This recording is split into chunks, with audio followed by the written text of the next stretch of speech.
जैसे ही कुछ खाते हैं तो सही से डाइजेशन नहीं होता, सेहत नहीं बन रही। सेहत बनाने के लिए बहुत कुछ करते हैं लेकिन नहीं बन रही। नमस्कार दोस्तों, आप सभी का एक बार फिर से स्वागत है हमारे चैनल के ऊपर एक और जानकारी के साथ, एक और वीडियो के साथ।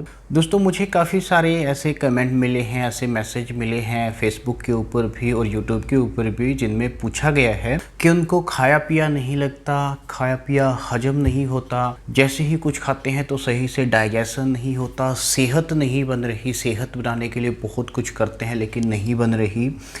एनर्जी लेवल बहुत कम रहता है, जब भी कुछ काम करते हैं तो सोने का मन करता है, थोड़ा सा काम करने पे भी थकान हो जाती है। यदि ये सब चीज़ें आपके साथ भी होती हैं तो आज मैं आपको यहाँ पे 4-5 हर्ब मेरे पास आप देख सकते हैं, 4-5 जड़ी बूटियाँ इनको आप बोल सकते हैं। पंसारी के पास ये सारी चीज़ें आपको मिलेंगी।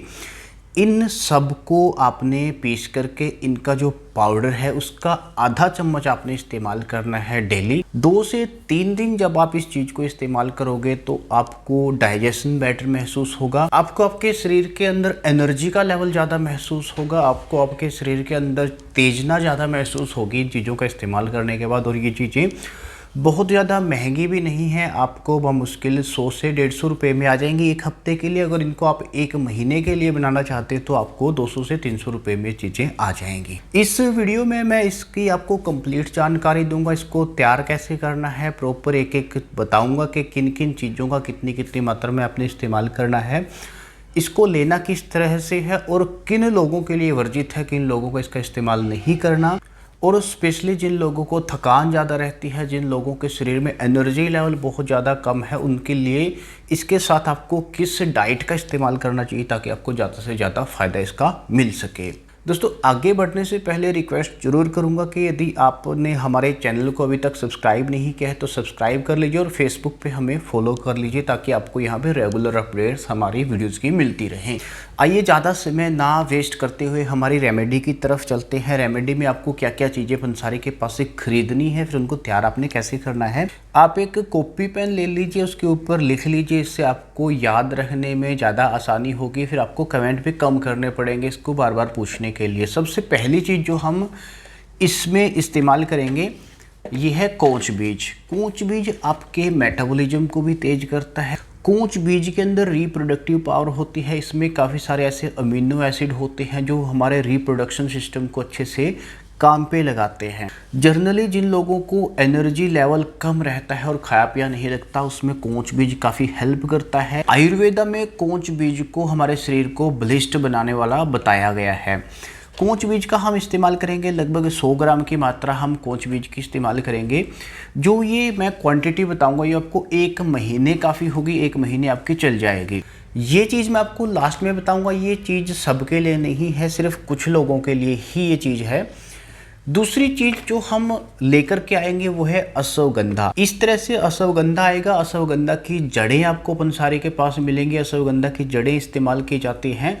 आप पाउडर मत लेके आइए, अगर पाउडर लेके आओगे तो उसके अंदर हमें पता नहीं चलता कि किस तरह का पाउडर वो है। अश्वगंधा की जड़ें इस तरह से पंसारी के पास से ये भी आप 100 ग्राम की मात्रा में लेकर के आओगे।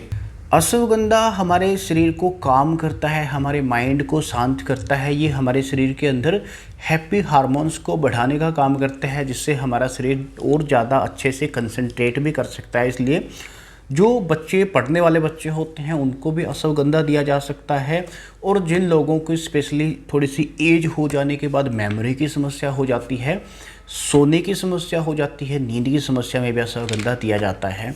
ये हम 100 ग्राम की मात्रा में रखेंगे। जो तीसरी चीज़ हम इसमें इस्तेमाल करेंगे इसको बोलते हैं सतावर।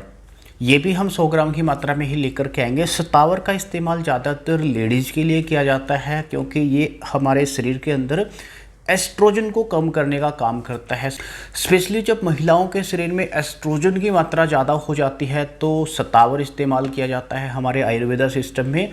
सतावर आपके शरीर से एस्ट्रोजन ब्लॉकर के रूप में काम करता है। आदमियों के लिए इसका किस तरह से इस्तेमाल है, खासकर पुरुष के शरीर में एस्ट्रोजन की ज़रूरत नहीं होती है, बहुत कम मात्रा में ज़रूरत होती है। अगर हमारे शरीर में एस्ट्रोजन बढ़ जाता है तो फीमेल कैरेक्टरिस्टिक्स हमारे शरीर में आना शुरू हो जाती हैं और हमारा जो टेस्टोस्टेरोन का लेवल होता है वो कम हो जाता है। इसलिए हमें थकान रहना, मसल ग्रोथ ना होना, इनडाइजेशन होना, ये चिड़चिड़ापन रहना, ये सारी समस्याएं भी कई बार एस्ट्रोजन शरीर में ज़्यादा होने की वजह से होती हैं। तो इसका हम इस्तेमाल करेंगे 50 ग्राम की मात्रा में। 3 आइटम आपके पास होगी, चौथी आइटम हम इसके अंदर मिश्री इस्तेमाल करेंगे इसको थोड़ा सा मीठा बनाने के लिए, और इसकी जो तासीर है वो भी इससे थोड़ी ठंडी हो जाएगी, क्योंकि गर्मियों में ये चीज़ें काफ़ी गर्म आपको हो सकती हैं।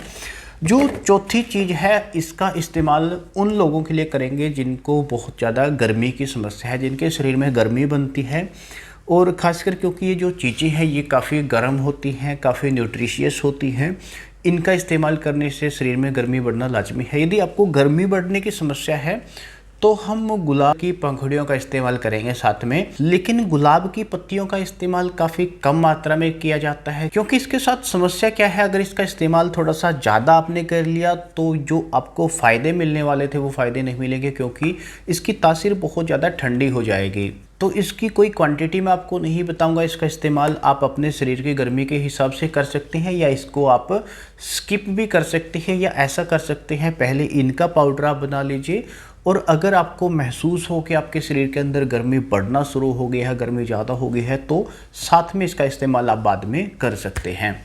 आइए बात करते हैं इन चीज़ों का इस्तेमाल आपने करना किस तरह से है। सबसे पहले तो इनको आपने तैयार करना है पाउडर के रूप में, सभी को मिक्स करके आप पाउडर बना सकते हैं। आयुर्वेदा में कपड़चान पाउडर के बारे में बताया जाता है, लेकिन आप इसका नॉर्मल पाउडर भी बना के इस्तेमाल कर सकते हैं। जो वेस्ट होगा, जो फाइबर होगा, वो आपका निकल जाएगा। इसका नॉर्मल पाउडर आप तैयार कर लोगे तो भी आपको काफ़ी फ़ायदेमंद होगा, क्योंकि कपड़चान पाउडर बनाने में आपको बहुत ज़्यादा समय भी होगा और बहुत ज़्यादा आपका जो सामान है वेस्ट भी हो जाएगा, क्योंकि कपड़चान पाउडर तैयार करने के लिए आपको प्रॉपर चक्की चाहिए जो इसको बहुत बारीक बना सके। जो घर वाली मिक्सी होती है, जो ग्राइंडर होती है, वो इतना बारीक पाउडर इसका नहीं बना पाएगी। तो इसका नॉर्मल पाउडर आप तैयार कर लीजिए, जो मोटे मोटे फाइबर हैं उनको आप निकाल दीजिए, और एक महीन पाउडर तैयार कर लीजिए। इस्तेमाल इसको किस तरह से करना है, सुबह सुबह खाली पेट इसका आधा चम्मच 3 से 5 ग्राम पाउडर आपने सुबह सुबह इस्तेमाल करना है। हल्के गर्म दूध के साथ अगर इस्तेमाल कर सको तो बहुत ज़्यादा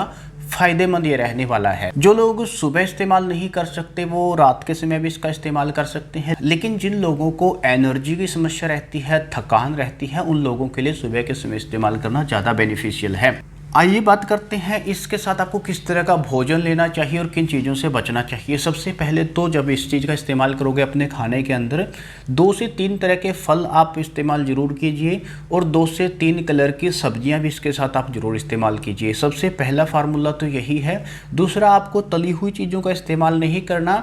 शुगर को अगर क्विट कर सको, बंद कर सको तो बहुत ज़्यादा अच्छा है, नहीं तो शुगर की मात्रा को कम कर दीजिए। शुगर की जगह मिश्री का इस्तेमाल कर सकते हैं। किन चीज़ों से परहेज आपको करना है, तली हुई चीज़ों से आपको परहेज करना है, खट्टी चीज़ों से परहेज करना है। जिन भी चीज़ों के अंदर डेड सेल पाए जाते हैं, यानी कि जो चीज़ें काफ़ी समय से रखी होती हैं, ऐसे खाने से आपने स्पेशली बचना है। जैसे हमारे घरों में अचार होता है, मुरब्बा होता है, इन चीज़ों का इस्तेमाल इस समय आपने नहीं करना, क्योंकि ये चीज़ें आपके शरीर के अंदर एनर्जी को कम कर देती हैं। जब ये शरीर के अंदर जाते हैं तो जो एनर्जी का प्रोडक्शन है, जो एक एनर्जी का सिस्टम होता है, वो सही से काम नहीं करता, क्योंकि इनके अंदर डेड सेल होते हैं। अगर आपको बहुत अच्छे से एनर्जी चाहिए तो आप फल और सब्जियों का ज़्यादा से ज़्यादा इसके साथ इस्तेमाल करें, और जो खाना है वो ताज़ा खाना खाएं, बासी खाना बिल्कुल ना खाएं। दोस्तों, अगर आपको भी इनमें से किसी तरह की समस्या है तो आप इन चीज़ों का इस्तेमाल कर सकते हैं।